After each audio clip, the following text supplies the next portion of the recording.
Question number 24 from the back exercise of fluid mechanics chapter. अब इसमें आपको एक वुडन ब्लॉक दिया हुआ है 0.5 kg का, ये मैंने वुडन ब्लॉक यहाँ पे दिखाया हुआ है, उसकी डेंसिटी भी हमें दी हुई है, वाटर की डेंसिटी से कम है। और इसमें हमें दिया हुआ है कि स्प्रिंग को हमने ऐसे टाई किया हुआ है। तो अब देखिए, क्योंकि इसकी डेंसिटी कम है वुडन ब्लॉक की आइस की डेंसिटी से, तो अगर ये स्प्रिंग इसके साथ टाइट नहीं है तो ये वुडन ब्लॉक इधर आ जाना चाहिए क्योंकि ये फ्लोट करेगा। लेकिन अब क्योंकि इसके साथ हमने स्प्रिंग को बांधा हुआ है, तो क्योंकि स्प्रिंग को बांधा हुआ है तो जब आप इसको स्प्रिंग के साथ टाई अप करोगे तो स्प्रिंग इसको ऊपर नहीं जाने देगा। तो इस पर्टिकुलर लोकेशन में अगर ये इक्विलिब्रियम में है, ठीक है, मान लीजिए यहाँ पे स्प्रिंग की लेंथ जो थी वो नेचुरल लेंथ थी।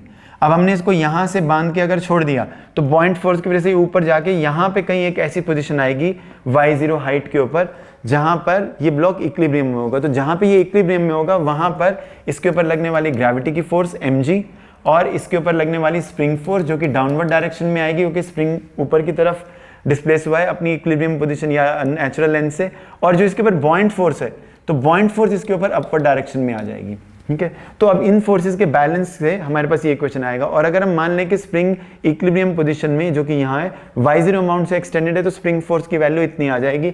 बॉइंट फोर्स का फॉर्मूला हमें मालूम है क्योंकि अब ये पूरा का पूरा जो सॉलिड है आपका वो पूरा का पूरा लिक्विड के अंदर ही है। तो buoyant force if v0 is the volume of this solid then multiply by the density of water into g। Density of solid को इस आर्टिकल में हम ρh से डिनोट कर रहे हैं। वॉल्यूम ऑफ द सॉलिड आपको दी नहीं हुई है लेकिन मास ऑफ द सॉलिड दिया है, divide by the density of solid से वॉल्यूम ऑफ द सॉलिड आ जाएगी। तो हम इसमें से y0 की वैल्यू चाहिए तो mg को हम इसी इक्वेशन से अगर हम वर्कआउट करें तो mg आपका दूसरी तरफ चला जाएगा और हमारे पास बड़ा इजीली ये एक्सप्रेशन आ जाएगी। आप सिंपल अलजेब्रा से निकाल सकते हैं। इसमें सारी वैल्यूज दी हुई हैं और हमारे पास जब हम वैल्यूज सब्स्टिट्यूट करते हैं तो equilibrium extension of the spring आ जाएगी। तो कहने का मतलब क्या है कि स्प्रिंग फोर्स इसको सरफेस या free surface of the liquid तक राइज नहीं करने देगा, वो इसको एक पर्टिकुलर जगह अपनी नेचुरल लेंथ से y0 हाइट जहां पर इसकी है वहां इसको बैलेंस कर देगा। ठीक है, तो यहां पे आप तो स्प्रिंग फोर्स इसको ऊपर नहीं राइज करने देगा और y0 हाइट के ऊपर इसको बैलेंस कर देगा। अब सेकंड पार्ट में हमें टाइम पीरियड निकालना है वर्टिकल ऑसिलेशंस का, और वो भी कैसे, हमें इसको थोड़ा सा डिप्रेस करना है ब्लॉक को, और डिप्रेस करके हम इस ब्लॉक को थोड़ा सा रिलीज करेंगे। तो वो कैलकुलेशन मैंने यहाँ पे कर दी है। तो ये आपके पास सिचुएशन, यहाँ पे आपके पास ब्लॉक है। अगर मैं इसको लेट अस से y अमाउंट से डिप्रेस करता हूँ, जैसे ही मैं इसको डिप्रेस करूंगा तो क्या होगा, ग्रेविटी की फोर्स और बॉइंट फोर्स तो चेंज नहीं करेंगी लेकिन जो स्प्रिंग फोर्स है वो चेंज कर जाएगी। तो मतलब अगर मैं इस ब्लॉक के सेंटर को यहाँ से y0 हाइट से यहाँ तक ले आता हूँ, ठीक है, मतलब y अमाउंट नीचे, तो ये डिस्टेंस कितना आएगा y0 माइनस y।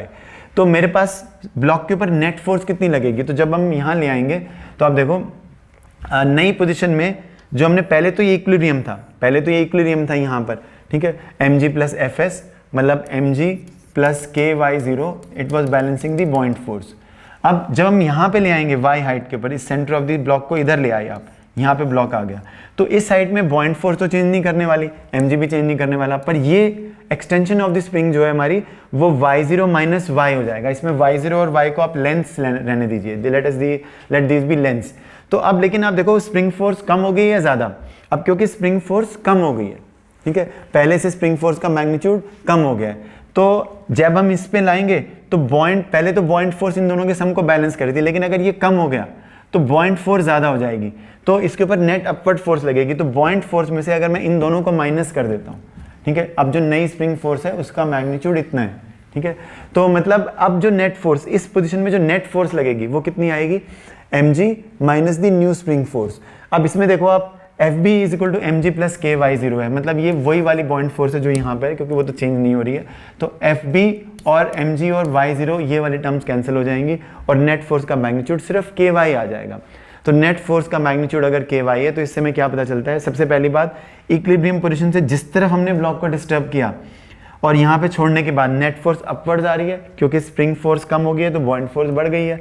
तो net force is a restoring force. हम एसएचएम की थ्योरी में यही पढ़ते हैं कि रिस्टोरिंग फोर्स होना चाहिए एसएचएम कराने के लिए, तो वो वापस ब्लॉक को उधर ही लेकर आए। यही कंडीशन होती है आपके सिंपल हार्मोनिक मोशन करवाने के लिए कि नेट फोर्स का मैग्नीट्यूड y के प्रोपोर्शनल लो और नेट फोर्स की direction disturbance from the mean position से ऑपोजिट डायरेक्शन में नेट फोर्स की डायरेक्शन होनी चाहिए। तो अगर मैं एक्सेलेरेशन की एक्सप्रेशन निकालता हूं तो मैग्नीट्यूड ऑफ एक्सेलेरेशन इस फोर्स को मास से डिवाइड करके जब आएगा, तो अब ये जो क्वांटिटी है दिस इज ओमेगा स्क्वायर, तो ओमेगा इसका पॉजिटिव स्क्वायर रूट हो जाएगा और टाइम पीरियड फिर क्या होता है 2 पाई डिवाइड बाई ओमेगा।